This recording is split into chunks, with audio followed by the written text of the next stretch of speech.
драги колеги, драги пријатели. Би сакала да ве поздравам денес од мое лично име и од името на Фондацијата Отворено општество Македонија. Право да ви кажам, прилично сум пријатно изненадена од тоа што немате некоја готова шема за овој атрактивен викенд и што дојдовте да ги сослушате најновите истражувања кои ќе не ги презентира Марија Тодорова. Сакам на почетокот веднаш да и се заблагодарам за тоа што ја прифати поканата на Фондацијата Отворено општество Македонија да го одржи ова предавање за вас, специјално иако посетата нејзина беше од приватен карактер. Да и се заблагодарам и на Ирена Стефовска за нејзината упорност и за енергијата која потроши да ја убеди Марија да биде со нас денеска. Не беше тешко, Мајо, извини. И јас најдобро знам колку траеше тоа. Добро. Само неколку технички работи на почетокот, неколку работи од практичен тип. Марија ќе зборува на англиски, предавањето е подготвено на англиски јазик. Кој што не може да следи на англиски, имате позади слушалки, значи превод е обезбеден. Ќе оставиме и еден дел за прашања, за разговор. Предпоставувам еден микрофон дека ќе шета тука и дека ќе можете... Два? Океј. Дека ќе можете слободно да поставувате прашања. И тоа на јазикот на кој што ви е најкомотно тоа да го правите. Значи може на македонски, имаме и преведувачи, но Марија се разбира македонски, па нема да има никаков проблем во комуникацијата. Дали можам да го цитирам сега на почетокот Слотердајк, кој вели дека уште во национализмот има голема страст. Предпоставувам дека Марија на свој начин ќе одговори на тоа прашање, но како вовед во предавањето, нешто повеќе и за Марија Тодорова и за концептите за кои што денес ќе се разговара, ќе ни каже Ирена Стефовска. Повели, Ирена. Добар ден и од мене. И јас многу се радувам и јас уште еднаш ќе заблагодарам на професорката Тодорова за љубезноста што ја прифати поканата да одржи во овој жежок и убав скопски летен ден предавање во, како што и напишав тогаш кога ја замолив, во срцето на османлиска, некогашна османлиска Македонија, Скопје, центарот на скопскиот вилает некогаш. Само еден мал технички детаљ за сите оние на кои што им се потребни слушалки, нека кренат рака, колегите ќе им ги обезбедат превод. Инаку сосема накусо, верувам дека сте ги читале или сте ја читале, ако ништо друго, најпознатата книга за Балканот, замислувајќи го Балканот, Imagining the Balkans, која што е преведена на 13 јазици, вклучително и на македонски јазик, на што особено сум горда, релативно брзо по излегувањето на англиското издание. На македонски излезе во издание на Магор, ја преведе покојниот Игор Исаковски, на препорака на Елизабета Шелева од Катедрата за компаративна книжевност. Пате ми браче да ми е велат во Охрид. Но, сосема накусо, се извинувам, професорката Марија Тодорова предава на Универзитетот во Урбана-Шампејн во Илиноис. Таја предава и истражува историјата на Источна Европа, особено историјата на Балканот и на Османлиската империја во модерниот период, значи во 19-тиот и во 20-тиот век. Дипломирала на Универзитетот во Софија, а исто така предавала, значи, на Универзитетот во Софија, на Универзитетот во Флорида, а била и визитинг професор на многу светски универзитети, меѓу кои на Харвардскиот универзитет, на Универзитетот во Мериленд, Коледж Парк, во Калифорнија, на Универзитетот во Грац, на Босфорскиот универзитет се разбира и на многу други. Автор е на многу монографии, но исто така и уредник е на редица зборници на тема на тема поврзана со социјализмот во Источна Европа и во регионот, меѓу кои првите два тома, односно трите тома се веќе излезени. Првиот том е Remembering Communism, Private and Public Recollections of Lived Experience in Southeast Europe, Post-Communist Nostalgia. Авторка е на монографијата за Васил Левски, Bones of Contention. Потоа една студија за Балканот, уредник е на зборникот Balkan Identities, Nation and Memory. Веќе ја споменав Imagining the Balkans, замислувајќи го Балканот. Една од првите нејзини авторски студии, монографии, кои јас пред многу години не се ни сеќавам каде, во некоја библиотека кога ја најдов. Balkan Family Structure and the European Pattern. Потоа English Travelers Accounts on the Balkans, England, Russia and the Tanzimat, Historians and History и многу статии, речиси 140 на број, статии и есеи од областа на социјалната и културната историја, историската демографија и историографијата на Балканот во 19-тиот и 20-тиот век, со особен фокус на проблемите на национализмот, особено на символогијата на национализмот, националната меморија и националните херои. Во моментов се занимава особено со проблемите на раниот социјализам на маргините на Европа, како што вели таа, поспецифично со културната историја на раниот социјализам во Бугарија, според нејзино мислење, земјата со каде што всушност се појавуваат најраните и најсилните социјалистички движења на Балканот. Денеска, како што е и насловот на предавањето, професорката ќе зборува за една аналитичка категорија слаб национализам. Таа го поставува прашањето дали има слаб национализам и аргументира, ќе видиме што и како ќе ни каже, таа не вели, не ја предлага оваа аналитичка категорија како модел, таа ги избегнува оние типологии или дихотоми, бинарни опозиции на силен слаб, на добар лош и така натаму. Нејзината цел во промислувањето на оваа и употребата на оваа аналитичка категорија е пред се и најмногу да се занимава со скалилата на сензитивност во интензитетот на национализмот низ времето и просторот, но исто така и на еден единствен простор, како студии на случај, така да се изразам, нема подобар превод на македонски, во фокусот е Бугарија, нешто малку Македонија, но сето тоа компаративно во европски и во светски контекст. Благодарам. Повелете, професорке.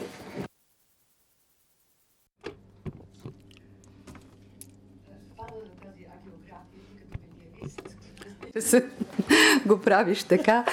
И също благодаря за това, че направи резюме на моя аргумент. Аз щях да... Благодарам што направи резюме на мојот аргумент. Сега ќе се префрлам на англиски, ќе се извинам за тоа, затоа што нема да ги зборувам на нашите убави јазици, мајчини јазици.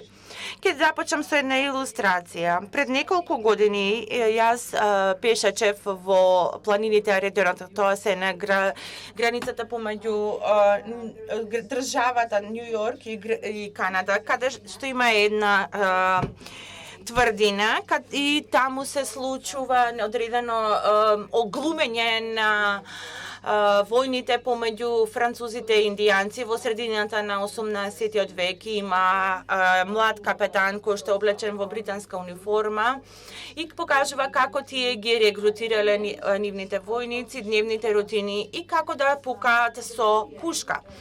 На крајот, всушност, младите членови од публиката земаат униформи и една играчка пиштол и потоа на нив се прави вежба во истиот начин како од 18-тиот век. Ајде сега пукајте на французите. И овој никој не го сваќа сериозно, бидејќи на луѓето им е преку глава од политичка коректност. Меѓутоа, само замислите колку праведно ќе биде праведна ако некој романски туристички водич каже пукајте во бугарите или во русите или во унгарците, или пак бугарскиот да кажеме водич кажува пукајте на турците или на грците. И тоа е разликата не тук меѓу реториката на национализмот, туку незината представена содржина. Американците и французите припаѓаат на модерниот свет, додека Романија, Бугарија и сите други се дел од наталитетот на балканскиот национализам и Кристофер Кларк ги нарекува спијачи во сон.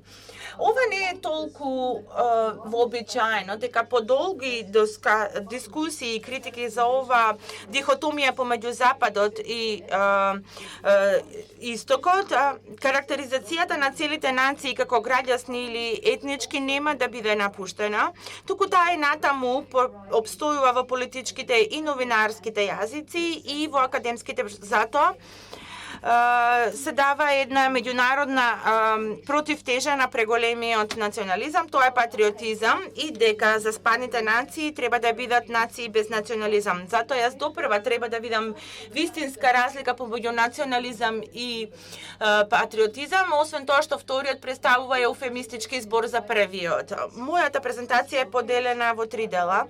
Првата всушност го става аргументот во една српска историографија. Вториот дел нуди неколку емпириски примери, делумно од воглавно од Бугарија, меѓутоа и од Македонија. И последниот дел го дава емотивните аспекти на национализмот, посебно чувството на гордост и пониженост, бидејќи тие се централни вектори во мобилизирањето на можноста на национализмот. Преку 19 век, кој што е познат по триумфантското подем до 1940, идејата за национализам тесно била поврзана со универзалистичките барања на французите и американските. Национализмот бил спореден и со социјализмот, анархизам и другите или идеологии што одат подалеку од државата, но дури тој бил заборавен до 1870-тите, посебно додека неговите манцини кажува дека национализмот бил универзална и национална и меѓународна желба, без да се зборува за различни револуционерни движења како републиканизам, радикализам и социјализам. До последната 25 години од 19 век националистите се бореле едни со други за да се подржат како нешто што се сметало за праведна универзална. Само од кога национализмот бил скротен по 1870-тите години и станал еден од цврстите столбови на градење на држава, всушност само по поколот од Првата светска војна и почетокот на сериозни научни анализи за овој феномен, но посебно по Втората светска војна, токму национализмот се стекнал со множство на придавки кои што треба да му дадат прецизност и конкретност и всушност тој да биде аналитички некорисен. Денеска никој не зборува само за национализам, туку секогаш тој доаѓа со некаква придавка и тоа може да се групираат во неколку групи. Прво диахронски, како што е модерн, предмодерен, антички, комунистички, посткомунистички, антиколонијален и така натаму. Потоа имаме географски одредници, исток-запад, како и различни национализми што се припишуваат на одделни нации и држави или народи држави. И затоа тој всушност е еден вид нормативна компонента на географскиот квалификатор, дека всушност ги кажува географските маркери. Третата група се типолошки придавки, односно структурни карактеристики, граѓански, органски, бюрократски, демократски, аристократски, популар, популистички, сепаратистички, религиозен, либерален, романтичен, културен, феминистички, родов родов, квер, трансвеститен, сексуален, банален, сурогатен, диаспорик, на долги дистанци. И сите значи книги се напишани на сите овие различни форми на национализам. И четвртата форма, рубрика, ја всушност ја сочинуваат придавки како што се антинационализам, интернационализам, анационализам како есперанто, транснационализм и национална рамнодушност. Сите се всушност пејоративни квалификации на национализмот, заедно со социјализмот, анархизмот и целосно му се спротивставуваат на национализмот. Сите овие рубрики се несигурни. Голем дел од типолошките квалификатори експлицитно се однесуваат на историски и географски простор и се врзуваат со држава. Затоа постои опасност дека многу од овие категории можат да го третираат национализмот како повеќе монолитичен отколку што е и да му дадат некаква предмет на анализа.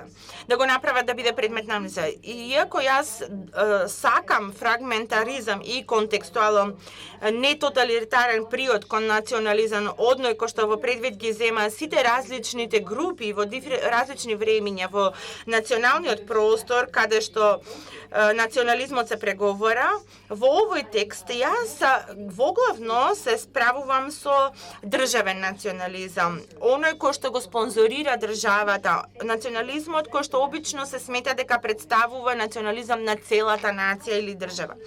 Бидејќи национализмот е политички проект, неговиот успех често се мери преку воена победа и територијални освојувања.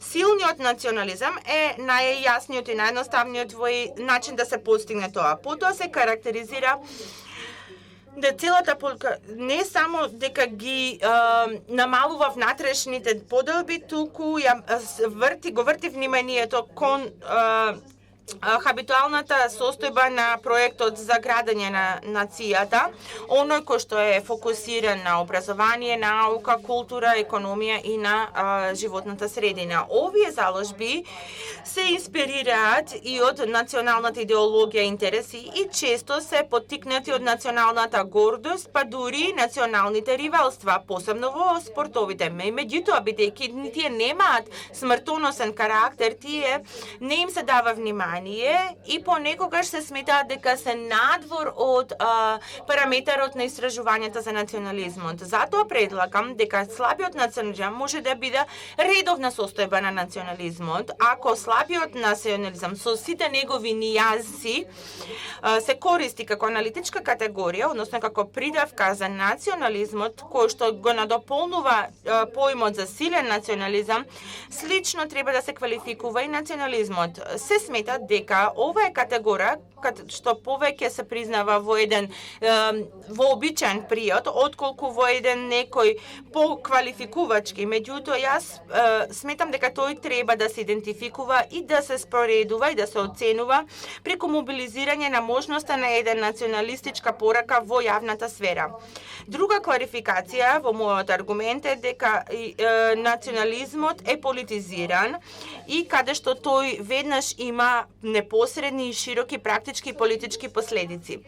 Затоа во оваа моја заложба за класификација очигледно останува дека недостасуваат некои квалификатори кои што го рангираат национализмот според неговиот интензитет, со исклучок на најголемиот регистар месијански, екстремистички, така натаму. Навистина, импресивната литература на национализмот со право нагласува неговата емотивна моќ, вонредниот интензитет, пасија и генералното убедување. Меѓутоа, само природно е дека повеќето од истражувањата избрале да се концентрираат на случаи на насилен и перзистентен упорен национализам, каде што бараат поврски со религиозниот мит или верувањето во мисијата на избраните луѓе.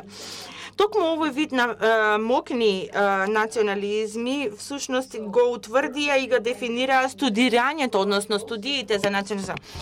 Германскиот и ирскиот национализам се во фокусот на студиите во Западна Европа. За во Источна Европа тоа значи фокусирање на Полска, Србија, Грција и Русија.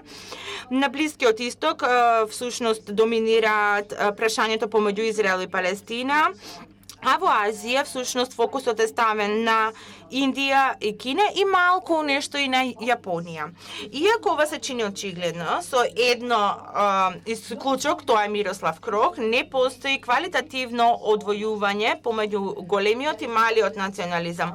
Односно, национализмите на големо население и држава наспроти од некоја помала група или територија. Во неговата славна книга за баналниот национализам, Майкл Билинг се справува исклучително со случајот на голем национализам, бидејќи не ги нагласува овие околности. Тој кажува одреден степен до кој национализмот е интернализиран и со тоа станува несвесен и непризнат арбитер на значење во структурирање на нашето свет. Например, од временска прогноза, уметност, спортови така натаму, тој всушност се користи за реафирмирање на државата нација како природна и нормативна. Баналниот национализам е се присутен и универзален. Тој ниту е нештетен, ниту пак е типичен само за некои национализми. Тој е карактеристичен за по-зрел национализам, не поодговорен и всушност тоа му дозволува еден порелаксиран став, без да се направи било каква поинта. Билинг ги илустрира својот универзален случај за банален национализам преку три големи нации – Британија, Франција и САД. Не дека сите не го ставаат во очи наивниот национализам и еднакво несвесно, но она што Билинг го покажува е дека не само тие, односно оние надвор од големите нации, што треба да бидат укорени и да се бара од нив одговорност за национализмот, туку дека национализмот е дел и од западните цивилизирани општества, оние кои што се сметаат дека се нации без национализам и најголем месијанскиот ексепционализам на САД. Дали тогаш следува дека предоминентно големите нации имаат силен банализиран национализам? Незадолжително, иако степенот до кој територијалните и демографската големина и густина додаваат на чувството на безбедност и на живоста на една нација, се тешко може да се надминат. Позатоа постојат случаи на мал национализам и големи слаби големи национализми. Па така земете и Германија по најголемиот ерупција на насилен национализам.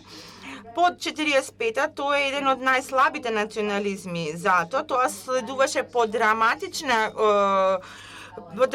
пораз и беше всушност управиван од институции за надзор и тој беше применет со половина срце и од една страна на Вергангсбевилтегум, кој што е вграден во германската култура и образование. Исто така, по унификацијата во 90-та година, овие разлики се уште намалени, иако денека германскиот национализам се сметна како еден од со помал интензитет, тој всушност има растечка траекторија. Од друга страна, малите национализми, како што се израелскиот, кој што бел дефензивен од својот почеток, меѓутоа беше поттикнат со триумфот на војната во 67 и со некритичката патронажа од страна на САД.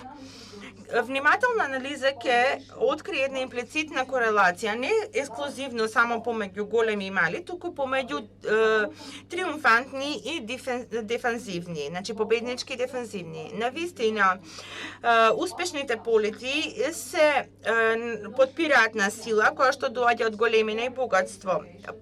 Слабиот национализам придензува до рефинирана евалуација на манифестацијата на национализам.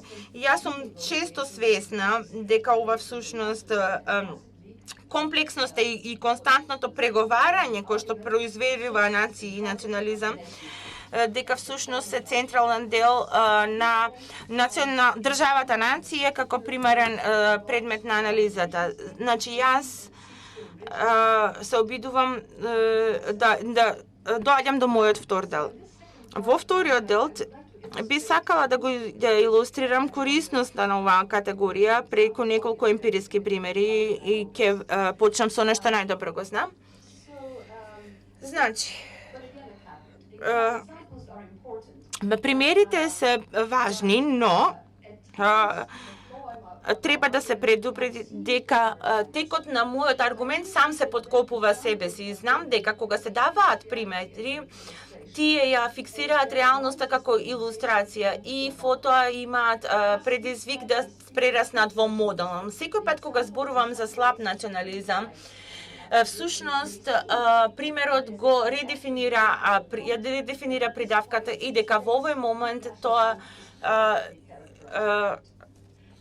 во некој начини давање примери всушност ја жртвува луцидност на теоретскиот аргумент и затоа всушност покажува дека поврзување на национализмот со придавки е погрешно, но јас се оправдувам со фактот дека илустрациите само кога се дадени со постојано предупредување на теоретската премиса, ќе дадат поголема сила на аргументот. Па за преку предлагање на категоријата на слаб национализам, јас емфатетично нагласувам дека јас не градам типологија, ниту пак модел со предиктивни претензии.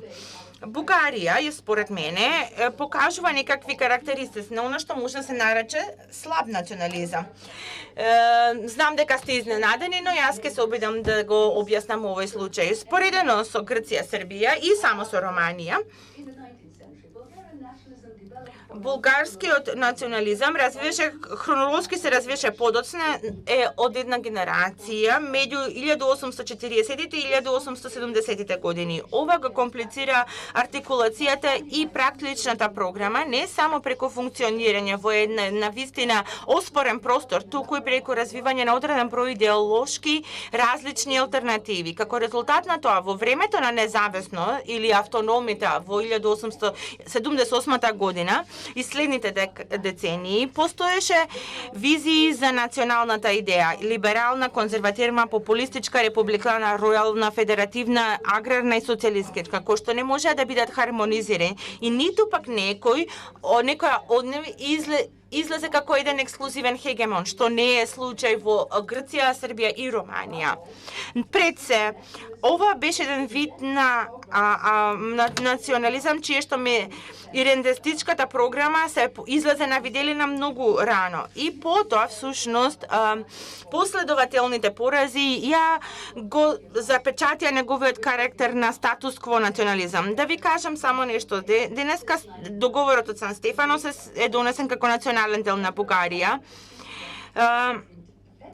кој што всушност е славен од како национален ден на нацијата од 1888, но потоа не беше централната поента во прославувањето на државноста и некои всушност во ова гледаат повторно освојување на попадот на комунизмот како провокација за соседите на Бугарија, јасно против Македонија. Меѓутоа, покривањето на 3 март како ден на државноста всушност го покажува слабиот национализам. Значи, славењето на Сан-Стефанскиот договор всушност заврши со национални катастрофи, пошто бугарскиот национализам доби силен дефензивен карактер. Подпишувањето на овој договор се смета преко како ден на ослободувањето без било какви експлицитни територијални претензии.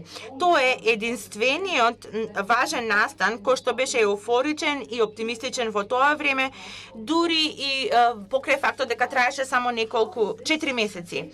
Како ова е поголема провокација од онаа на грците кои што не го слават својот формален ден на независа во 1830, туку почетокот на нивното востание во 1821-та, чијесто визија беше воскресување на Грција во реалмот на Византиската империја со Балканот, Анатолија и Константинопол како главен град. Ако ги гледаме списокот на национални делнови во светот, најголем дел од нив всушност тие слават независност од некого. И од тука всушност тоа представува еден вид презир или прекор за оној субјектот кој што тие произлегле. Единствена работа која што е загубата на Македонија во 1878, која што всушност предизвика иридентизам, кој што стана обсесивен фокус на надворешната политика на Бугарија. Па затоа всушност тоа го утврди учеството на Бугарија во Балканските војни и всушност во двете последователни светски војни на страната на Германија. По правило, сите европски национализми по Втората светска война се национализми со статус-кво. Меѓутоа, постои психолошка разлика помеѓу победничките и поразените проекти, бидејќи некои поствоени споредби покажуваат дека например целосно разрушена Полска наспроти помалку разрушена Германија. Меѓутоа, полскиот национализам беше победнички, а германскиот беше поразен. Романија наспроти Унгарија, Србија наспроти Хрватска, Италија наспроти Југославија. Посебно во ова е српското чувство дека тие постојано биле на вистинската страна на историја, покрај фактот дека тие имале најголема стапка на смрт во Првата светска война и во Втората.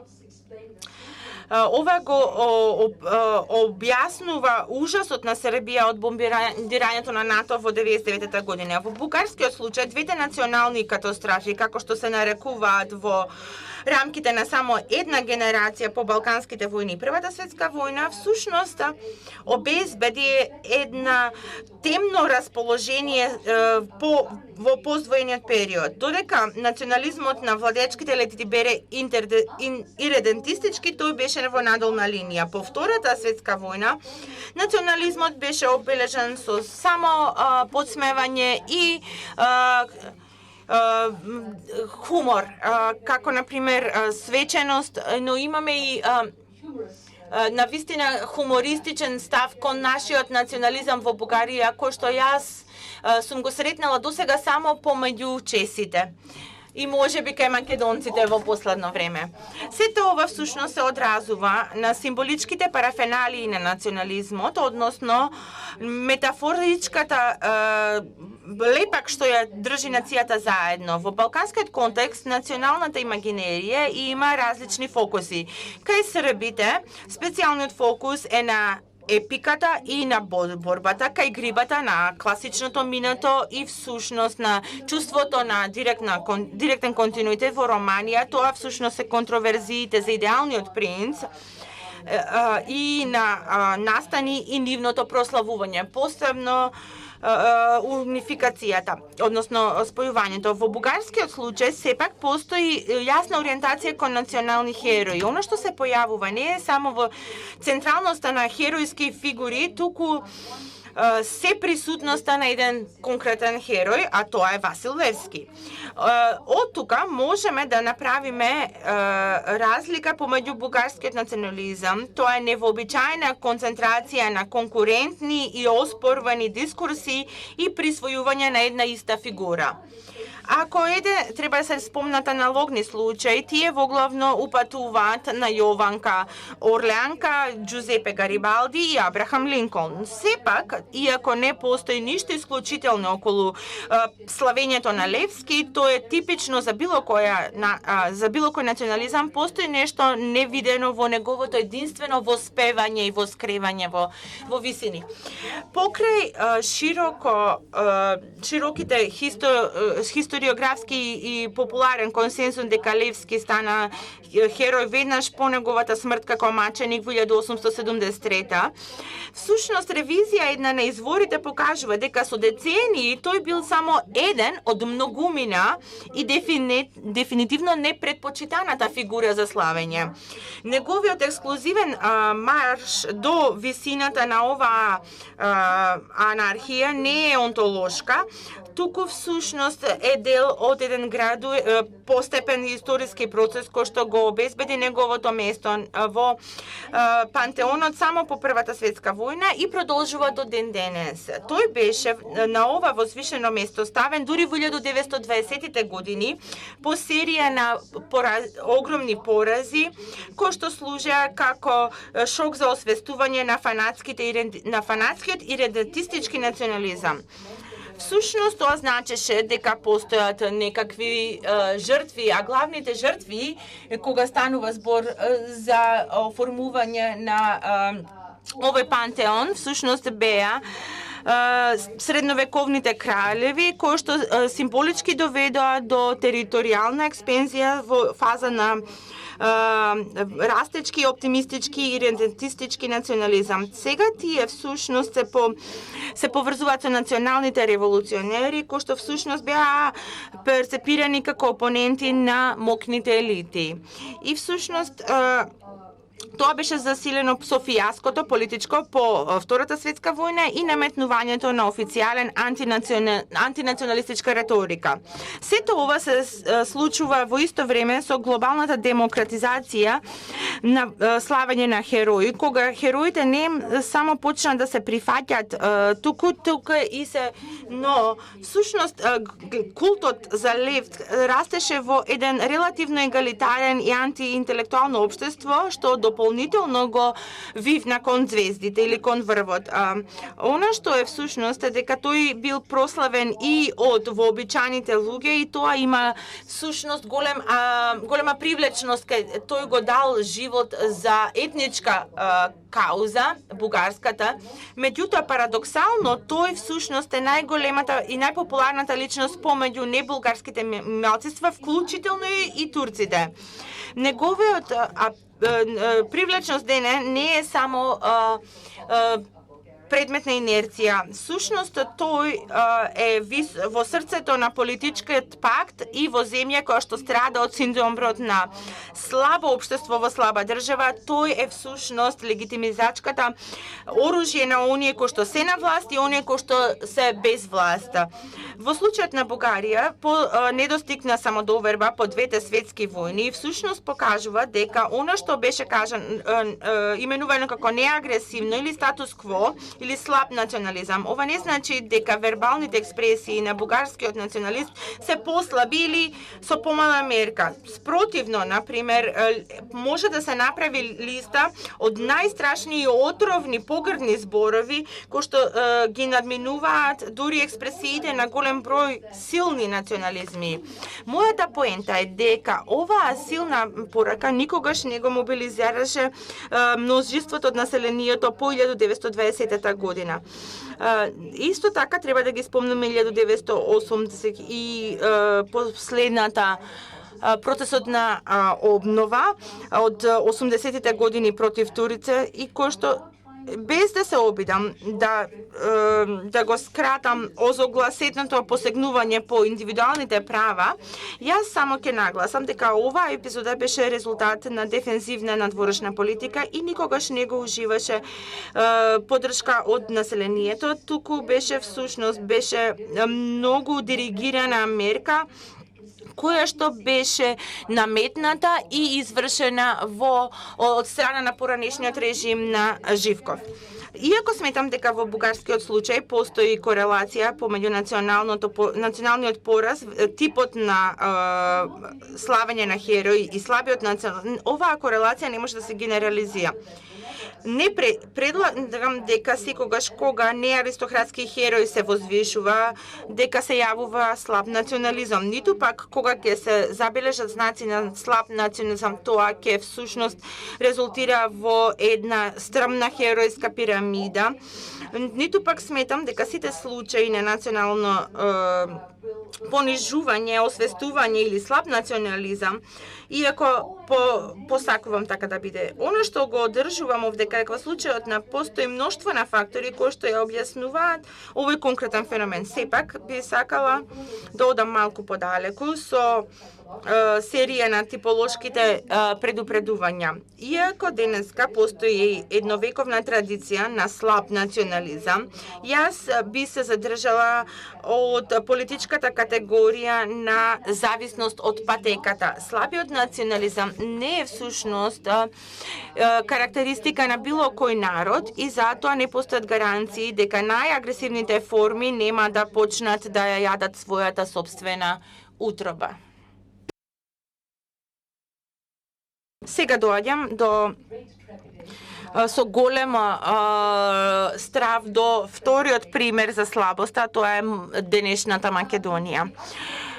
Архитектурскиот проект во убавиот главен град во стилови кои што всушност се рангираат од класичен антиквизам до она што во Македонија се нарекува барок, се всушност замки на голем национализам кој што е надвор од контролата. Некој би очекувал сила, ентузијазам, интензитет, барем од првата генерација на националисти по независноста, но тоа не е случајот. Македонија е мала земја, има неколку неизвестни моменти во својата куса историја и иако не е вистина дека поради широкото верување дека македонскиот територијален интегритет е загрозен или дека Македонија всушност негува и редентистички сонови, од оно што го прочитав и видов едно чувство на несигурност помеѓу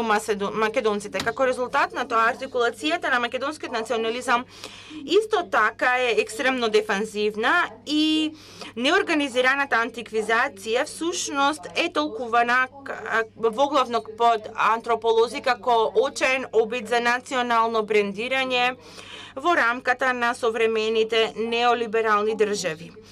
И од тука тоа станува збор за комбинација помеѓу демографска неизвестност, мала нација, институционална слабост, недоволно надворешна поддршка и културна несигурност, што всушност доведува до непрактикувана и несензитивно око може да го смета за екстремен национализам. Ако ми дозволите ова самоволија, македонската нација се уште е работа во прогрес со предвидливи резултати.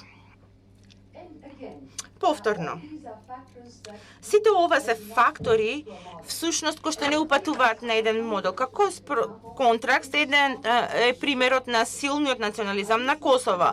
Една неодамнешна студија што излезе минатата година за 7 нации во Западен Балкан ги споредува успехот на заложбите за граѓање на нацијата во Албанија, Босна, Хрватска, Косово, Македонија, Црна Гора и Србија.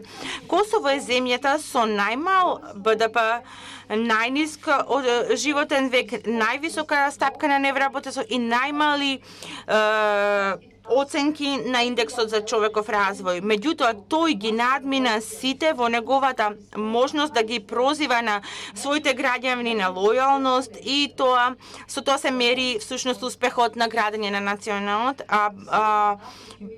Србија по југословенските војни и имаше помали оценки на тестот на лојалност, но всушност е пред Босна и Црна Гора, но не драстично зад Македонија и Хрватска. Покрај заморот што луѓето го кажуваат деновиве во однос на мобилизирање на големи национални идеи, на компаративна скала од слабост кон сила, се уште Србија би била се уште една од посилните националистички држави заедно со Грција, иако се дефинитивно оди по надолна линија. До 1922 година Грција беше носител на најсилниот национализам на Балканот со обсесијата на Западниот Балкан со класицизмот и хеленизмот. Серија на политички сетбеци и економски рани всушност го држеше национализмот во место, но тоа е всушност статусот и примарните вредности како место на раѓање на западната цивилизација. Всушност, економските проблеми сега отвараат пат за уште еден нов бран на силен национализам. Сепак, слабоста е компаративна и ситуацијска. Во поширока рамка, европска и глобална, овие две големи силни национализми на Балканот, грчкиот и српскиот, не се исклучителни кога ќе се споредат со ирскиот, шкотскиот, фламандскиот фламандскиот, баскискиот, каталонскиот, а не да зборуваме за национализмот во Блискиот Исток, Индија, Јапонија, Кина и на други места. Всушност сега стигнувам до мојот трет и последен дел. Имаме два поими кои што потекнуваат од овие примери. А тоа се гордост и пораз. Или всушност често гордоста всушност се јавува во патриотски говори, книги, во новинарството и во фикцијата, и тие всушност не биле предмет на системска академска ревизија, тоа сосема начелно, и дека и всушност тоа она што изненадува всушност е дека гордоста всушност се јавува во модерната политичка наука како дисциплина која што се гордее со својата неутралност. Всушност, меѓутоа, од 1980-тите години всушност гордоста влезе како вектор во истражувањата на јавното мислење, заедно со студиите за миграција, социјална лингвистика и економските разлики. Всушност, националната гордост беше предоминантна и во во буквална и во статистичка смисла. Меѓутоа, тоа го одразува фактот дека статистичка средниот интервјуиран лице ќе покаже некаква гордост во неговата земја. Кога беше направена последната студија, стапкот бе 96% за САД, по него следуваат Ирска, а потоа со најмали луѓе кои што всушност покажуваат гордост со својата земја се Холандија и Јапонија, исто така поразени проекти. И тие луѓето кои што не се горди на својата нација. 32% во Холандија, 29% во Западна Германија и само 2% во САД и во Исланд и 3% во Ирска. Она што е навистина добро и всушност го обожавам овој заклучок е дека откриено е дека постои мала поврзаност помеѓу националната гордост и националното богатство, туку висока поврзаност со религиозната вера и всушност со негативна врска со образованието. Повторно други анкети го покажуваат примерниот ранг на САД и тие се на прво место заедно со Венецуела. Она што беше интересно е дека првите 10 земји всушност беа доминирање се одделени држави од Британија и од Шпанија. Имаме САД, Австралија, Нов Зеланд, Канада, Венецуела, Чиле и Филипините. Тие ги вклучуваат Израел, Јужна Африка и само една европска држава, Австрија. Последните три се всушност екс-социјалистички држави и очигледно тука се одразува депресивниот статус меѓу со Источна Германија последна на листата. Единствениот исклучок е Унгарија, која што веднаш беше рангирана веднаш зад Израел. Другите европски држави се во средината со поголеми бројки за Португалија, Финска и Шпанија, а помалку за Британија и Русија, и интересно Швајцарија, Франција и Шведска. Всушност, гордоста може да дојде од политички услови, генетско, а всушност моќта на културата помеѓу целата хегемонска култура на доминантна етничка група посебно се слави како консолидирачки фактор за една земја. И затоа треба да бидеме внималиви да ги истражиме детално сите случаи и да го дозволиме меѓусебното влијание на различните фактори.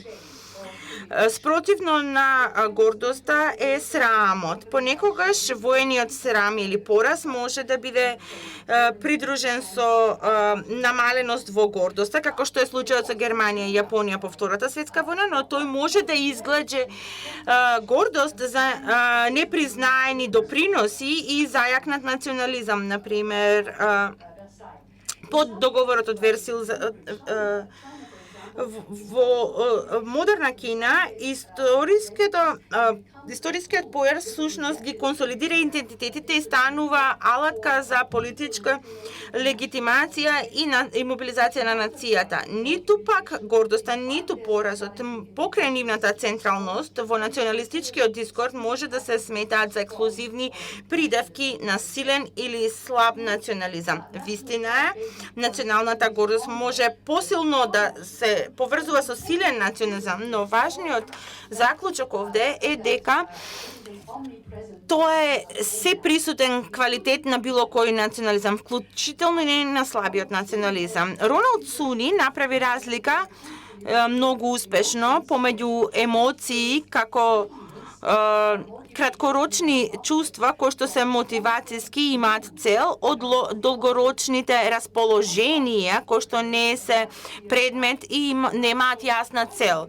Значи гордоста и поразеноста всушност се расположенија, а не мотивираат акција, туку обезбедуваат еден хабитус или средина за емоции во силниот или во слабиот национализам. Исто така треба да правиме разлика помеѓу интензитетот на пораката за мобилизирање и способноста за мобилизирање. Пораката на било кој екстремен национализам по дефиниција е екстремна. Меѓутоа, не треба да ја мериме температурата на еден национализам преку мерење на грозницата само на националистичката порака. Всушност, престои целиот спектар на национализми од силен до слаб, всушност имаат структурни вектори со долгорочно влијание, културни, социјални, економски, институционални во сите различни манифестации, комбинации и комплексности. Режимот во кој што тие функционираат и можеме да ги дефинираме како помеѓу топло и ладно, што го обично всушност потекнуваат од настани со голема мок за мобилизирање. И затоа можеме да збориме на топол режим за силен национализам. Во случајот на САД тоа е случај септември 11 септември. Меѓутоа тоа не ни кажува ништо за долгорочноста. Понекогаш тоа може да биде мал период, но некогаш може да биде подолг период. Обично силните национализми функционираат во топол режим и затоа се опишани како екстремни, ексклузивистички или месијански. Слабите национализми кои што оперираат во топол режим всушност имаат нема доволно сила за мобилизирање. Затоа е тешко да се идентификува во различно време и место дали некој силен или слаб национализам всушност функционира во ладен режим. Затоа всушност нешто што ќе ги направи силни, ќе го мобилизира национализмот, може да бидат постојат нијанси. Сепак мојата поента е да нагласам дека ниту една од овие придавки всушност не е типична за било кој даден национализам. И затоа сакам да завршам или да заклучам дека се обидувам да дадам аргумент за корисноста на категоријата слаб национализам, толку што сметам дека тој воведува една потребна сензитивност за од различните интензитети и јас одбивам да креирам модел и не сакам да паднам во замката на создавање уште една дихотомија. Напротив, ставам внимание на скалилото на интензитетност и различните режими на функционирање и затоа се обидува да не биде прегенерализиран како едностран примат. Исто така, треба да се прошири фокусот на истражувањата преку фиксацијата со екстремните случаи на така наречен слаб или слаба манифестација на истиот феномен, кој што остануваат недоволно истражети, во исто време да нагласам дека потребно е да се даде контекстуален и преговарачки карактер на самиот национализам.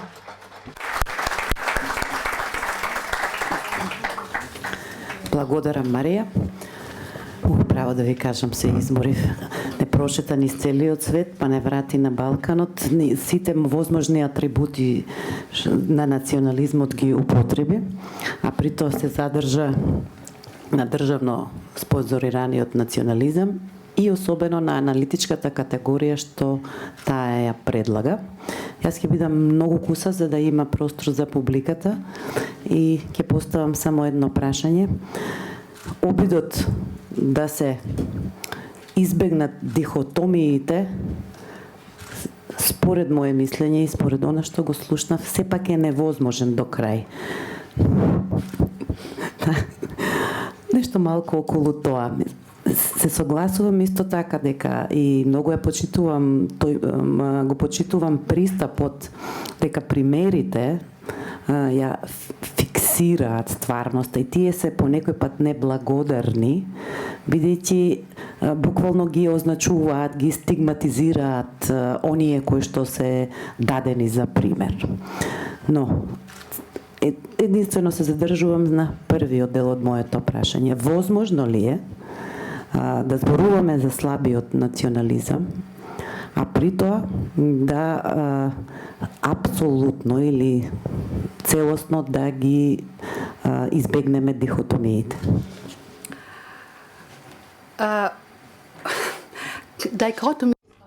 Дихотомиите се неизбежни, така размислуваат луѓето, но ако сме свесни за нив, тие може да бидат избегнати во практиката. Токму затоа овој разговор се води, има еден напис кој што ќе биде објавен во нациите и национализмот и воглавно се однесува на западните европски донесувачи или креатори на политики кои што всушност ставаат печат на екстремен национализам надвор од нив. Всушност, мојата дебата сака да ги образува нив на одреден начин. Меѓутоа, стереотипите се неизбежни и ние размислуваме на тој начин, така функционираме. Може да одиме со, да речеме, со по 3 прашања. Let's go with a round. Може само, Ирена, само во меѓувреме една пак практична забелешка. Целото предавање и разговорот што ќе следи оди на лайвстрим, така што ќе можете секако, ќе ви биде на располагање на YouTube, ќе имате пристап и по тоа, кој ќе сака да се потсети на нешто. Океј. Ајде поред, господинот вие прв кренавте рака. Огнен Вангелов from Queen's University, Canada. Ангел Валгеров од Универзитетот Квинс во Канада. Вие се обидувате да избегнувате дихотомија за секаков вид на национализми со користење на придавки. Меѓутоа, постоеше огромна дебата помеѓу така наречениот етнички и граѓански национализам, па затоа се прашувам дали вашата типологија на силен и слаб национализам може да се измери некако и вие споменавте за веќе некои индикатори за национализмите со други зборови, дали би било покорисно да се упатиме на Брубейкер, на типовите на национализам според Брубейкер, освен отколку на дихотомија и категориите, бидејќи тој предлага аналитички концепт за национализмот, кој што може да биде прекуграничен, државен национализам или државотворен национализам. Као што се сите мерливи концепти корисни аналитички. Ајде, повели. Yeah, why not? Во големиот текст, јас многу го цитирам Брубейкер, навистина ми се допаѓа неговата идеја дека национализмот не е идеологија, туку е група, туку е практика. Меѓутоа, интересно е тоа дека тој самиот беше критикуван, дека теоретски тој го применува тоа и тоа е еден на убав заклучок, но кога пишува посебно во неговите рани трудови, не може да заборави дихотомијата помеѓу Запад и Исток. Јас не сакам да избегнам било какви придавки, туку дихотомијата помеѓу граѓанско-етничко и Исток-Запад. Дури и Брубейкер со него целосно се согласувам, меѓутоа тој не избегнува оваа дихотомија, посебно првата. Втората работа, која што станува збор за мерење, јас сум малку скептична за мерењето на национализам, иако политичките научници всушност ги мерат овие придевки што веќе ви ги дадов. И секој сака мојата категорија да биде корисна. Ајде како можеме да измериме сега. Не знам дали гледате дека како да ги измерите емоциите. Тоа е идејата. Како ја мерите убавината? Да, тоа нешто е убаво за некого, меѓутоа и за другите, но генерално постои консензија, а и го чувствувате. Ако имате искуство, можете да ја видите различните вектори и можете да почувствувате дали нешто е посилно или послабо, но тешко е да се измери реално. Она што јас го напишав е квалитетот за мобилизирање. Ако видите дека пораката на екстремистичките националисти, дали таа може да успее да мобилизира голем дел од населението, тогаш таа има замка да постане силен национализам. Ако не, тогаш имате слаб национализам. Дали тоа ви го одговара на вашето прашање повеќе? Сонја од Македонија. Ми падна во очи уводот ваш и анегдотата, предпоставувам, или испитување било на американско-канадската граница, кога било понудено да се пука во канаѓаните и споредбата со балканците. Не знам зошто е направена такво испитување на американско-канадска граница, односно дали кога би било таквото испитување направено на американско-мексиканската граница, би бил поинаков резултатот и зошто ни се пласира такво испитување, едно од една страна, од друга страна. Многу ми е интересно, мислам и кога слушам за национализмиве, наши балкански ситни или крупни, силни или слаби, кои ги живееме веќе толку години, да не речам, можда и векови. Од друга страна, многу малку знаеме за минатите империализми и за денешниот, сега малку е вон контекстот, али ме интересира како тоа во Америка, со обзир на тоа дека вие во Америка ги познавате ситуациите, еве и за национализмот, али се прашувам дали и за империализмот во Америка, посебно новиот неолибералниот империализам во Америка и пошироко секако. Мислам, ова веќе излегува од темата, али сакам да потенцирам дека малку знаеме и малку слушаме за тоа, а за национализмот сите овде многу добро си знаеме. Благодарам. Благодарам. I didn't quite get the question, but it's Не го разбрав целосно прашањето, меѓутоа станува збор за сад. Тука сте во право. Јас имам курс на постдипломски студии за теориите на американистите, не го запишуваат, бидејќи сметаат дека во САД нема национализм. Единствениот исклучок беше еден кој што се справуваше со 19-тиот, историјата на Америка од 19 века и јужниот национализам. И точноста зошто нема всушност такво играње, бидејќи и другите се и тие го прават оно што се вели зрел национализам, додека пак на мексиканската граница би било скандал, например во Лос Аламос да се направи нешто такво. Меѓутоа поентата која што сакам да направам, која што постои во поголемиот текст, се однесува на споредбите и дека сите вие се сеќавате веројатно за планот од 1998 рамка за пристапување во Европа, која што беше за заштита на малцинствата. Сите европски држави треба да го потпишат ова рамковна конвенција за заштита на националните малцинства. 47 европски држави, од 47 само 4 го немаат потпишано овој Франција, Турција, Монако и Андора. Се малцинства и тие немаат никакви проблеми со малцинства. Меѓутоа, Франција и Турција и кога земјите од Источна Европа не сака, тие кажам, тие им велеа вашиот национализам е лош и вие мора да го потпишете оваа рамковна спогодба или конвенција.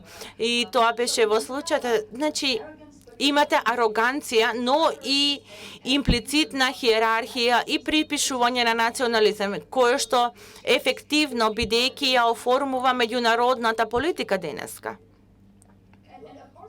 И се разбира дека сте во право, станува збор за империализмот. Господинот тука и Горан. Микрофонот.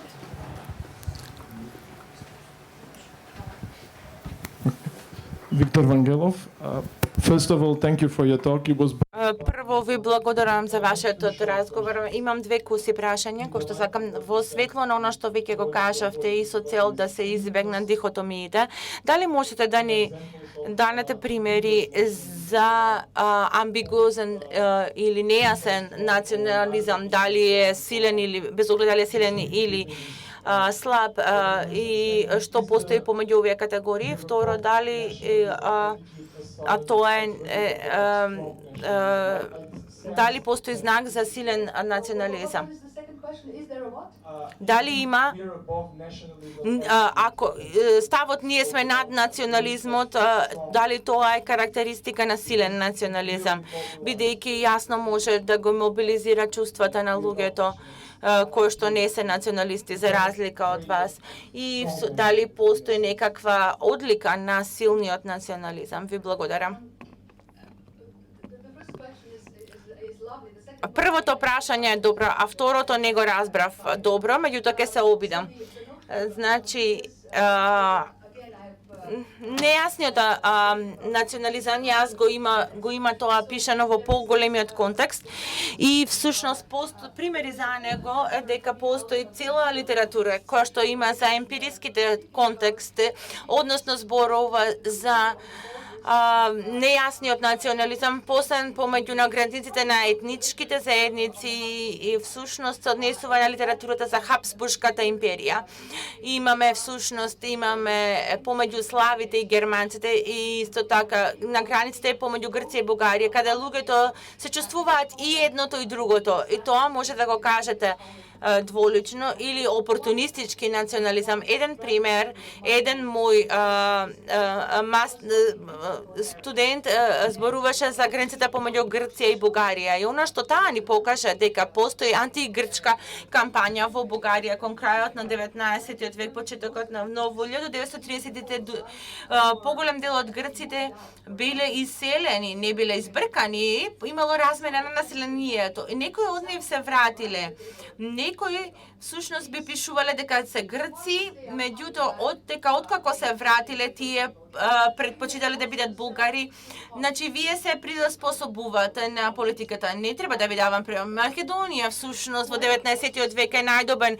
Кој ве притиска или ви покажува сила, вие се согласувате со него. И ваков опортунистички национализам има една интересна работа, дека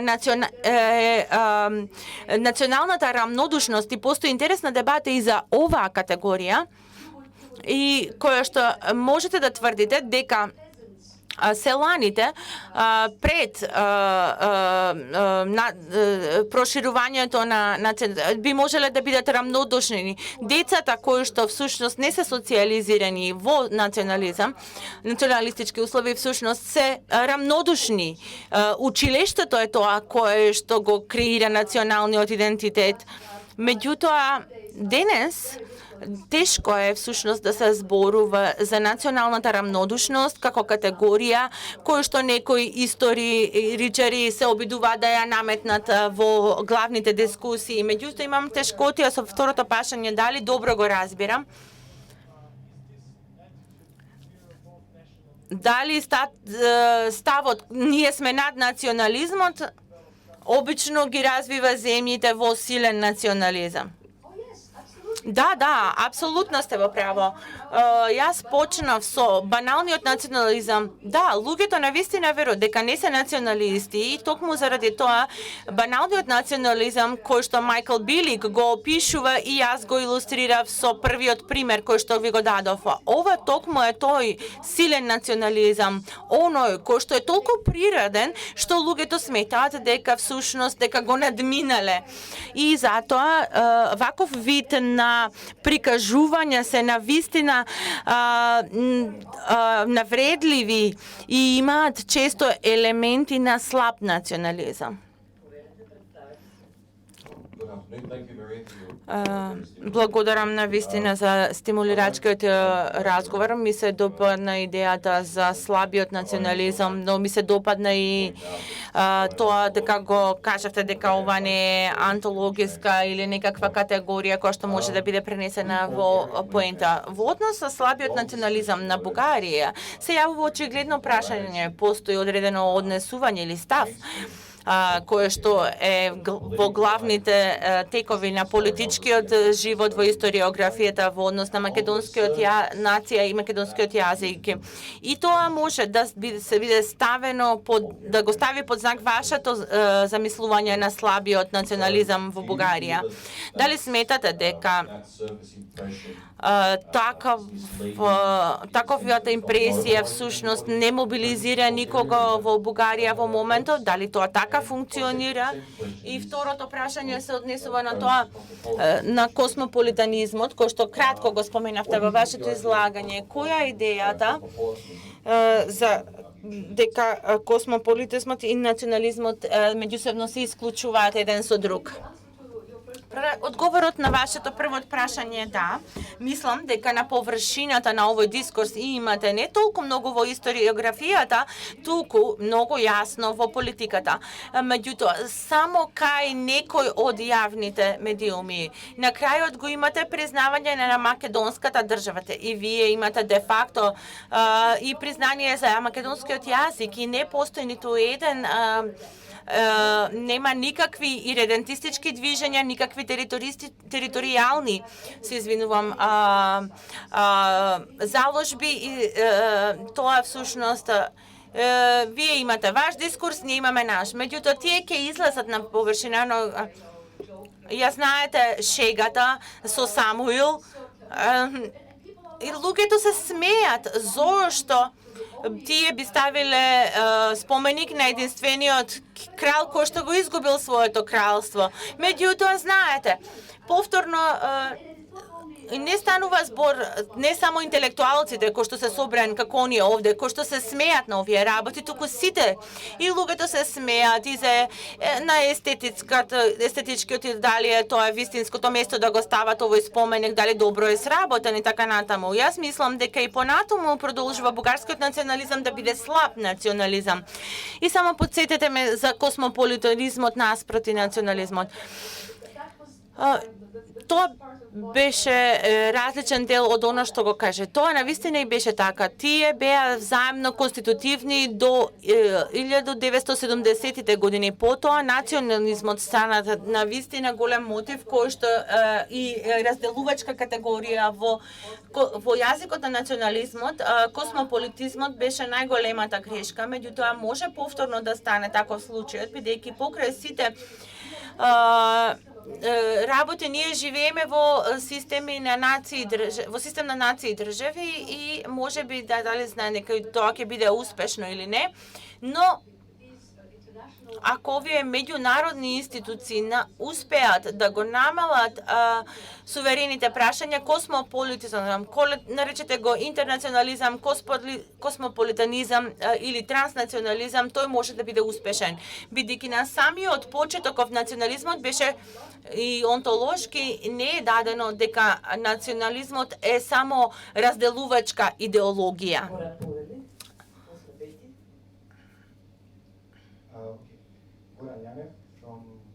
Горан Јанев. Универзитетот Свети Кирил и Македонија еден од примерите за баналниот национализам. Некој може да го суди како слаб или силен, сепак станува збор за национализам. Јас се плашам дека ќе треба да ги повторам двете прашања што претходно ви беа поставени, но ќе се обидам да избегнам таа. Исто така се сомнувам за можноста за категорија за бугарскиот национализам како слаб национализам во било која фаза од неговиот развој, бидејќи тој беше идентицистички се уште и доколку ги негирате правото на другата нација и постојано ги полемизирате уставниот поредок или пак ја предизвикувате идејата за посебен јазик, посебни истории до 1945 година, кога почнуваат различните патеки, и јас би бил на вистина многу внимателен да го користам слабиот национализам како придавка за политиката кон малцинствата во Бугарија денес во континуираност. Ромското малцинство, турското малцинство и така натаму. И тоа ме доведува до второто прашање за поентата за неразмислување за национализмот како идеологија, како практиките кои што вие ги спомнавте на прославувањето на Денот на нацијата. Тоа се две валидни и важни аналитички почетни точки, но како антрополог не се доволни за мене, бидејќи треба да видите што се случува во практиката и што се случува на самото поле со овие категории. Овде морам да размислам повторно за идејата на национализам и космополитизмот како взаемно конститутивни, бидејќи доколку постојат многу дефиниции, но една што најдобро ги дефинира е практиката како начин на живот. Па космополитизмот затоа е помалку идеологија, туку повеќе е практика или практикување на нешто. Па затоа во овие односи бегањето од компаративистичките проекти кои што вие се обидувате да ги презентирате овде, постои проблем за методолошки национализам и верувам дека Урлих Бех е начин за решавање на ова методолошки национализам. Па затоа би ставал поголем фокус на практиките во континуираност и тие ќе бидат всушност ќе ви дозволат да изострите вашата теорија.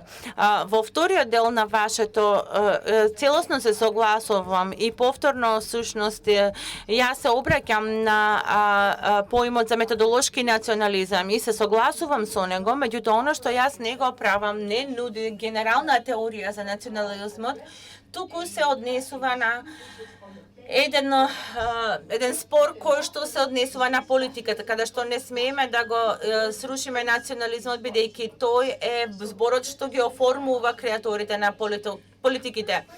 Во однос на првото прашање, не можам да ве ги убедам германските националисти дека можам да ви дадам два примери, бидејќи зборувате за практики. Дојдете и живеете во Бугарија, навистина ќе бидете убедена дека постои слаб национализам. Нација која што се чувствува загрозена, но мала работа како Македонија, тоа е слаб национализам. Ве молам, ајде да бидеме реални.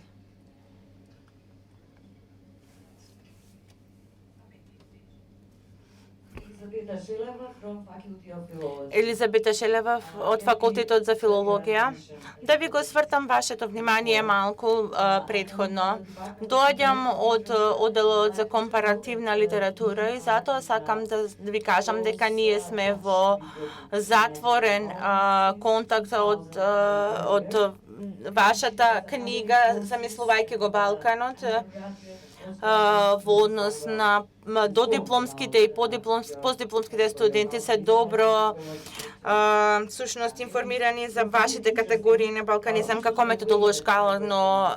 Оно што јас прво дојдов во контакт со вашата книга и добив идеја за тоа дека постои, всушност беше додека го преведов книгата на Растко Мочник и теории на денешницата и таа ја преведов од словенечки јазик во 1998 година, каде што тој за прв пат споменува категоријата на балканизмот, додека дискутира или зборува за однесувањата на соседните балкански земји и култури и нивните односи, меѓусебни односи. Интересно е тоа што не многу долго време потоа, јас и моите сограѓани и сожители, всушност требавме повторно да го ја откриеме категоријата на балканизам одново. И тоа не беше среќен настан, туку поради бомбардирањето на НАТО врз Србија и врз Косово. И токму она што сакав да ве прашам е првото прашање. Дали може да ми кажете, ако имате лични контакти со Едвард Саид, кој што всушност прв го измисли терминот ориентализам, и дали вие некако знам дека вие сте историчари, бидејќи таа беше во Скопје во 2001 година и Роберт Радојосовски ја покани и ние зборувавме за примената на не само ориентализмот, туку и балканизмот во Европа и во пошироки рамки. Меѓутоа, кој е вашето однос со Милица Бакич Хейден, бидејќи не знам дали соработувате со неја и за на некаков начин, бидејќи постојат некои белешки, бидејќи вие можеби сте биле од незиниот термин на вгнездување на ориентализмот, и тоа беше второто прашање. Некаде за само подсмевање и хумор како начин на практикување на национализмот. Кажавте дека укажете на примери на македонците и чесите. Дали може малку повеќе да ни каже, бидејќи јас мислам дека хуморот е на витализирачка моќ која што може да ги надмине сите глупости и сите лоши практики во историјата, бидејќи јас, например, го ценам Бигањо е еден од хероите на овој период, самокритичен и не само него, бидејќи знаеме, овде го спомнав за него и за некои други. Ви благодарам многу на ова прашање. Првото прашање треба да се вратам во мемоарите мои, меѓутоа не го знам Едуард Саид, ја знам Беатри и Милица, и ќе ви кажам за сите тројца. Со Едуард Саид знаев, ги читав неговите книги и така натаму, но кога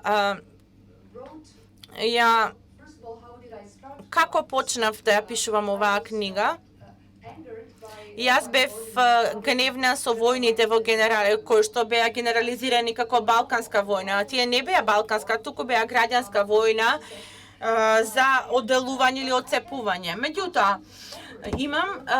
одделно работев на поимот за историското наследство од Отоманската империја како отоманист.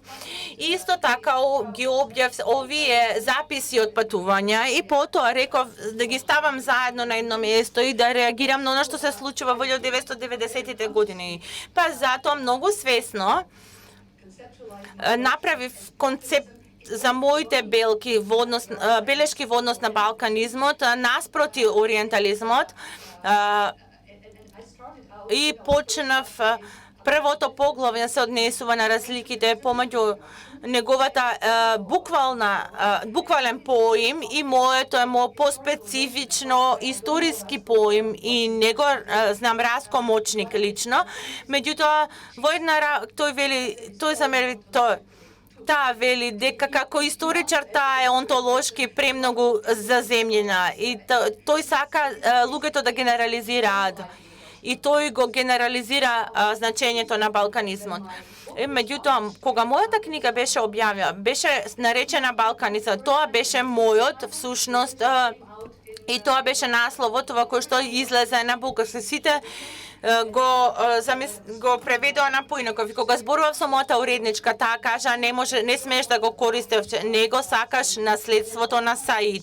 И во тој момент бев толку гневна што напишав дека го сакам Саид и го ценам многу и ние не сакаме глупав наслов како замислувајќи го Балканот. Таа ми рече да, токму ваков наслов сакаме. Меѓутоа Милица и Боб Хейден сме добри пријатели и всушност првата верзија која што беше објавена пред објавувањето на книгата беше панел на кој што ние заедно зборувавме на Славенската конвенција заедно со Милица и очигледно е дека ја цитирам секаде и со Гајдби Свивек е интересна работа дека имаше конференција за национализам во Њу Јорк. И таа беше председавач и беше поканета потоцна во Белград, каде што одржа говор, кој што беше објавен од неколку белградски весници и всушност воведување на поимот за постколониализам на Балканот. Ние се сакаме, јас ја знам и веројатно е дека таа не знае ништо многу за Балканот и многу силно се спротивставувам на користењето на постколониализам овде и сум пишувала на таа тема досега. Знам дека всушност представува еден вид на искушение да се користи и обично тоа го користат истражувачи во областа на литературата. Меѓутоа, зошто вие всушност избегнувате дека Балканите беа колонија на Отоманската империја, но не беа колонија. Тие не се сметаа себе си за колонија кога ќе кажат дека ние сме робови на Отоманската империја. Тоа е реторичка една работа. Па затоа мислам дека денеска постои еден приод или обид да се вметнеме во универзалниот дискурс кој што ве депровинциализира. Меѓутоа, мислам дека тоа е опасно, бидејќи оди рака под рака со силна виктимизација, само виктимизација, а јас силно се спротивставувам на таква една практика.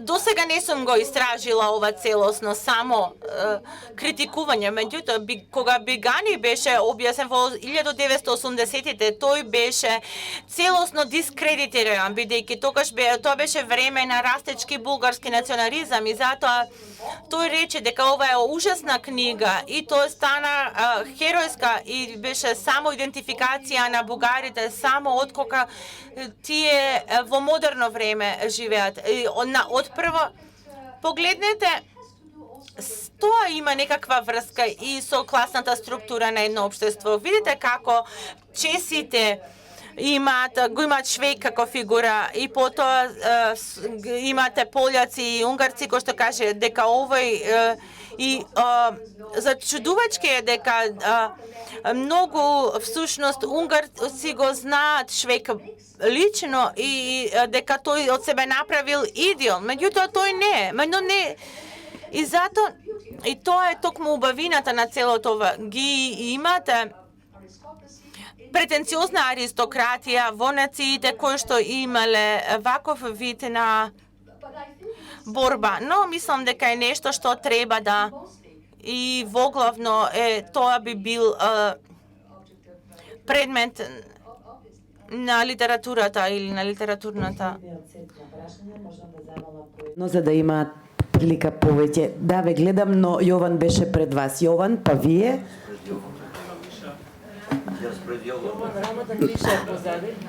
Рамадане, ти сега ќе бидеш джентлмен, ајде. Извинете, значи, одиме Јован, па господинот, а вие веќе поставите прашање, не дека не би сакала уште еднаш да ве слушам, ама да им дадеме прилика на другите. Значи, одиме Јован, па Миша, па вие таму и Рамадан. Повели. Jovan Близнаковски.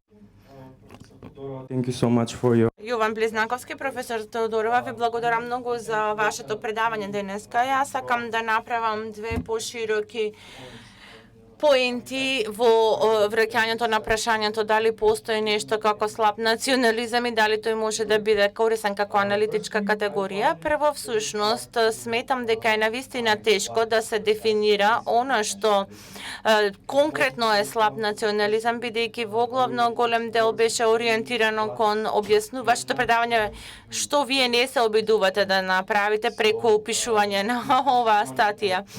И ова е еден од проблемите кои што јас ги имав и се разбира, треба да се дискутира, вреди да се дискутира тоа да дојде до некоја попрецизно дефиниција.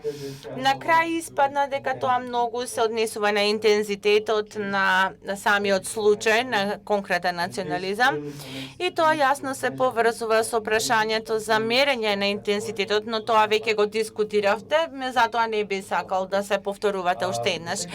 Втората поента се однесува на фактот, има уште една работа што ја запишам, дека слабиот национализам всушност е тесно врзан со надворешната политика. Може би тоа не е вистинскиот начин да го кажеме, но има многу врска со позицијата на една нација или на држава нација во светот од држави нации, во смисла на тоа како ние се поврзуваме со другите групи кои што се посилни, кои што се помалку силни или така натаму. Меѓутоа, национализмот има дополнителна димензија која што мислам дека не беше опфатена во вашата дискусија, се однесува на надворешните ефекти на самиот национализам, во главно на прашањето за тоа кој ја конституира националната група, кој е внатре, кој е надвор, кој е на маргините од групата и како треба да изгледа перфектен член на една нација. Исто така дадовте еден интересен пример за Бугарија во однос на ориентацијата на бугарскиот национал кон обожување на херои. Ако не грешам, меѓутоа ова е карактеристика на македонскиот национализам исто така, меѓутоа постои една интересна национален наратив во македонскиот национализам кој што не е толку присутен во Бугарија, а тоа е идејата за предавници, кое што навистина беше користено во националните историски наративи, така натаму, и некои од неуспесите за креирање на нација држава всушност најперверзивниот всушност се оди на фрикови на нацијата. И овој концепт многу го користат политичките елити, некогаш по-експлицитно, но некогаш имплицитно и експлицитно, посебно во последните денови. Кога зборуваме за политички елити, тоа може да се смета за официјален државен наратив или став. Па затоа за мене ова всушност е многу важно да споменам дека ние не можеме да избегнеме уште повеќе бидејќи вие можностите за мобилизација се наследни во концептот на слаб национализам. И имавме пример во Македонија дека луѓето практично се мобилизирани за да действуваат на некаков начин. Па благодарам. Имаме три делови. Првото е како јас не го дефинирам, и тоа е целата поента. Не велам дека целата тоа е по мојата поента. Јас не го дефинирам овој поем, туку велам дека е препознатлив. И токму тоа го следи Рубек, кој што не го дефинира како нешто. Тоа не е работа, не е некој нешто опипливо, туку е практика. И во право сте кога велите дека јас го користам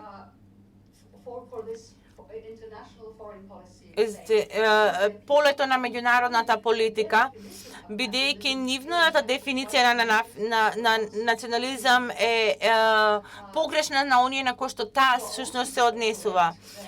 По право сте дека во внатрешниот простор постојат сите овие подкатегории како изроди, патриоти, предавници кои што ги користат екстремните националисти. Повторно ова дека дури и поимот за слаб национализам е наследен. Јас не го ставам прв пат во употреба, воглавно го користат силни екстремни националисти да покажат на оние што не се доволно силни, дека тие се слаби, дека тие се изроди и така натаму. Повторно за мене ова е едно прикажување на слабост отколку на сила. Мерењето, ќе кажам, е многу тешко.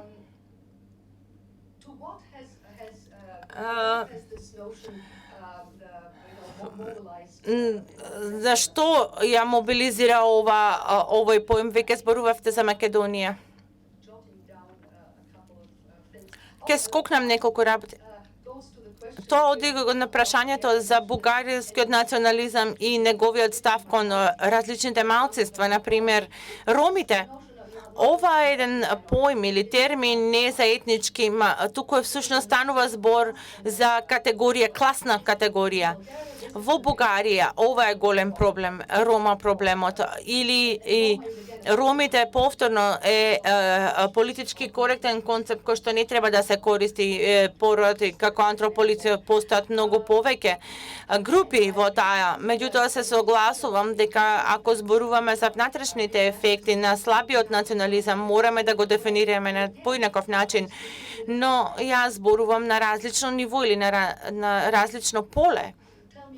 Кажете ми, каде ви ја пропуштив поентата на вашето прашање? Подсетете ме ако не сте заборавили.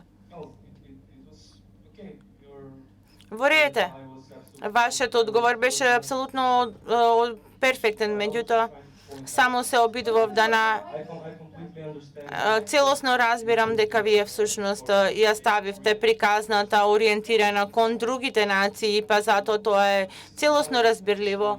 Но ова е дополнителен аспект во примерот кој што јас ви го дадов, може да стане дури и опасен за одредени групи во граѓанската нација.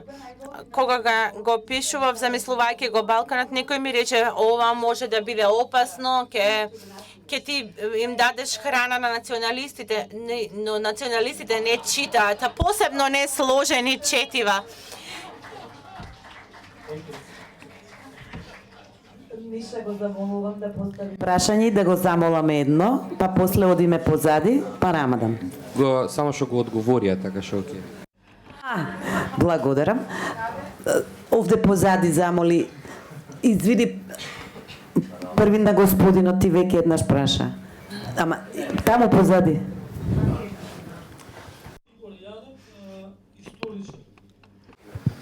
Две прашања имам. Ја замолив едно, извини Игоре, на крај сме. Добро, едно и пол ќе биде, не. Едно прашање. Едно, добро, ајде. Првото ќе биде сепак констатација само. Второто ќе биде прашање. Не можам да, иако сум последен, па не ми остане правото. Не си последен, има и други. Во ред.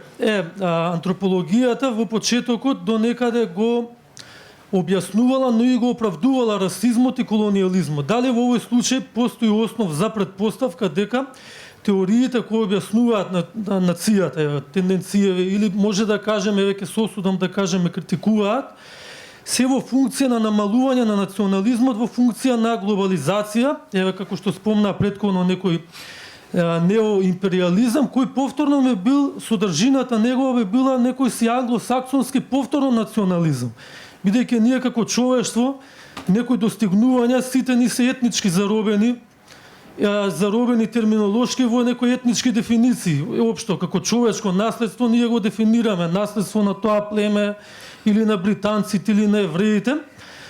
Ова е констатацијата. Второто прашање би било дали може нешто како нација кај човекот да се одвои во смисла на знаење за нацијата и емоционална поврзаност кон нацијата. Во која смисла? Сега ова ја терминолошки размислувам. Знаење во однос на тоа ја да ги знам карактеристиките, атрибутите на нацијата. Знаме химна, фудбалски тим, територија, историја. А емоционална поврзаност е да го жртвувам својот живот или да го подредам мојот живот кон доброто, да кажеме, на нацијата или таа замислена заедница, па прашањето би било ако може да ме направите споредба на Васил Левски, некој денешен бугарски политичар, во однос на овие две компоненти. Знаењето за нацијата и иако се во временски, Васил Левски би било некој протонационализам и некоја емоционална поврзаност кон таа замислена заедница. Бидејќи кажавме емоциите не би биле мерливи, но сепак мора да постои генерализација, мора да постои закономерност за да постои наука, но знаењето за нација е сепак мерливо, колку си ја познаваме нацијата. Дали некој ако е повеќе емоционално поврзан кон нацијата, а не знае, многу малку знае за нацијата, вие во вашата мерна единица ви го ставиле дека има национална свест, да кажеме. Или нема. Повторно, бидејќи малку се истеоретизира, се разводни прашањето, дали може да се разлачи, да се одвои знаење за нација и чувство кон нацијата и кое би преовладало за вие да кажете тој човек има национална свест. И благодарам. Еми, може да се различи, ама може да се различи какво знаеш за нацијата. So, the knowledge of the nation is Знаењето е нешто што може да го спротивставите со емоции. Тоа се постојат различни знаења за нацијата и станува збор за тоа што вие сакате луѓето да знаат за вашата нација. Јас се работев со еден бинарен сет на емоции наспроти знаењето. Знаењето е емотивно, а емоциите се дел од знаењето, па затоа тоа би било мојот одговор на вашето излагање. Јас сум последен, но имав 10 прашања и ќе треба да изберам само едно. Дали имате нешто напишано или дали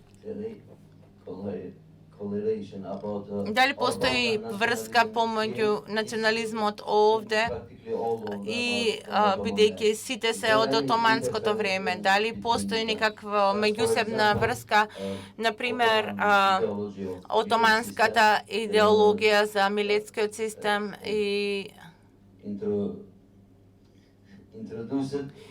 кој што беше воведен, го воведе всушност нашиот балкански национализам е порелигиозен, да кажеме на некој начин. Не, ве разбирам.